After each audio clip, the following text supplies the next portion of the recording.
So in this video, we're going to be going over the definite integral. Before we were talking about the indefinite integral, and the indefinite integral just doesn't have any bounds.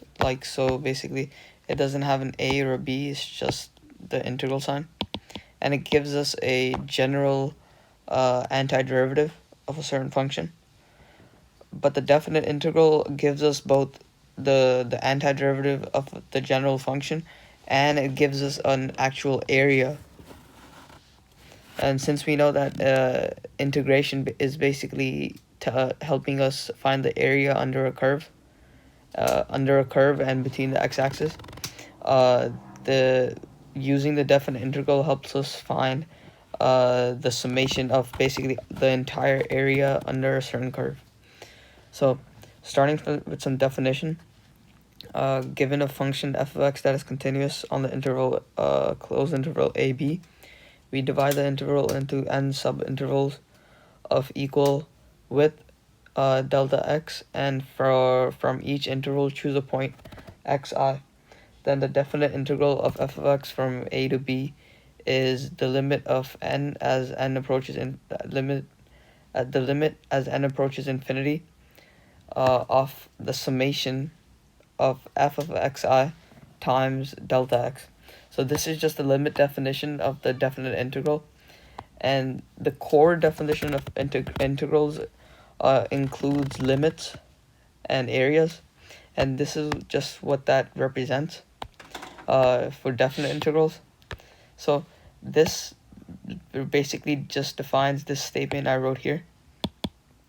So definite integrals are defined to be exactly the limit and summation of the net area between the function and the x-axis. So it's basically saying that say this is the curve and this is the area, this is the x-axis. The definite integral gives us all of this area between the curve and the x-axis. That's all that's saying. So moving on, some properties of definite integrals. Just like indefinite integrals, there are properties for definite integrals as well, but there are a lot more properties for definite integrals since the definite integrals have a lot more application. So one of the properties is the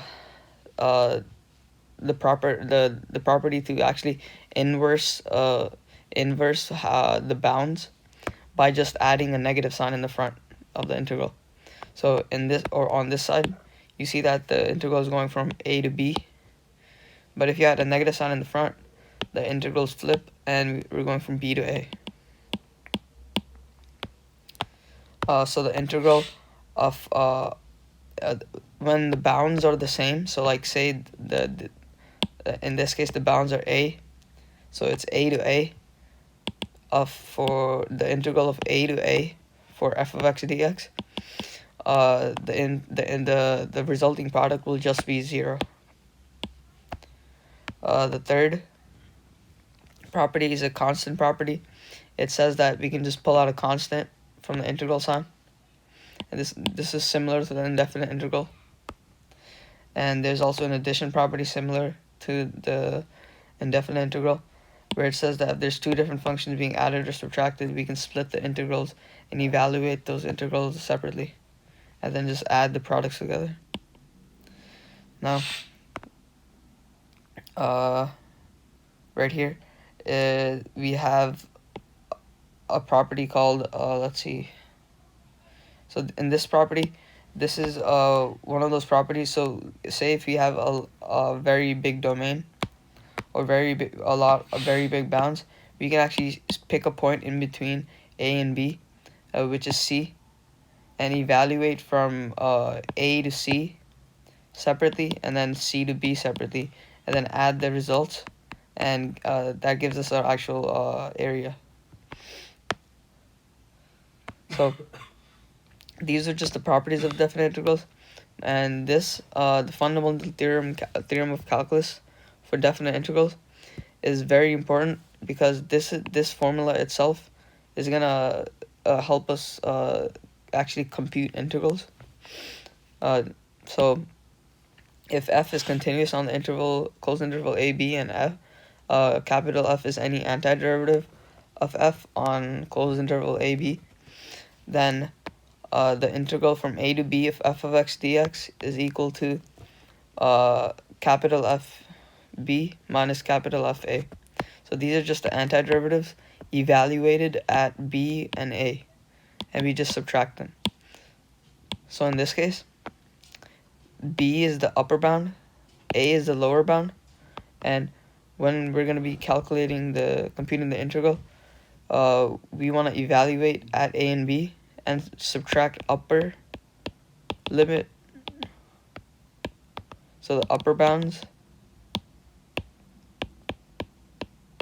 minus the lower bounds.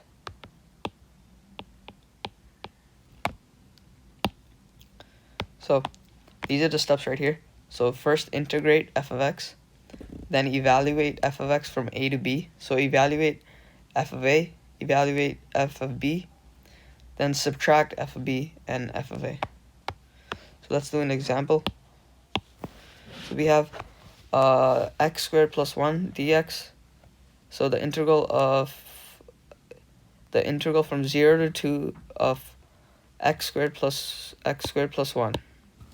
So the first step says we evaluate f of x. So f of x in this case is x squared plus 1.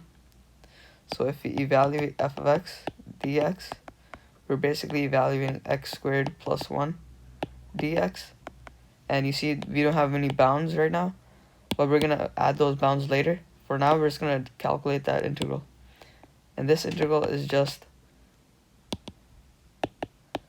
x to the third over 3 plus x. Now step 2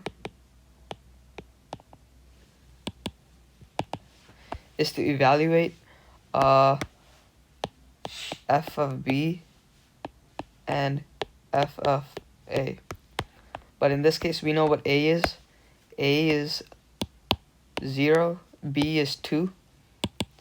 So what we're just going to do here is evaluate f of 2 and f of 0. And since we already have, we already computed our integral, our general integral, now we can actually plug those in. So f of 2 is going to be 2 cubed over 3 plus 2.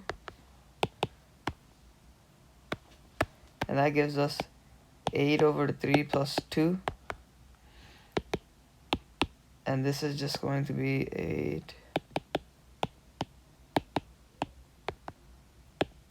14 over 3. So this is going to give us 14 over 3. Now f of 0 is going to be 0 cubed over 3 plus 0. Like it just gives us 0.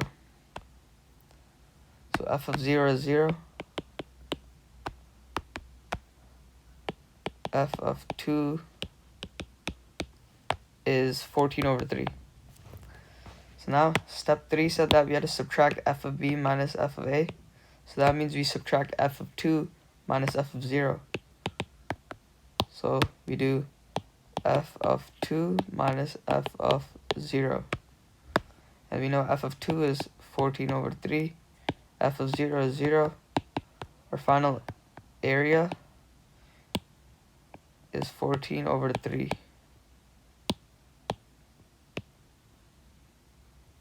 And that's our final answer.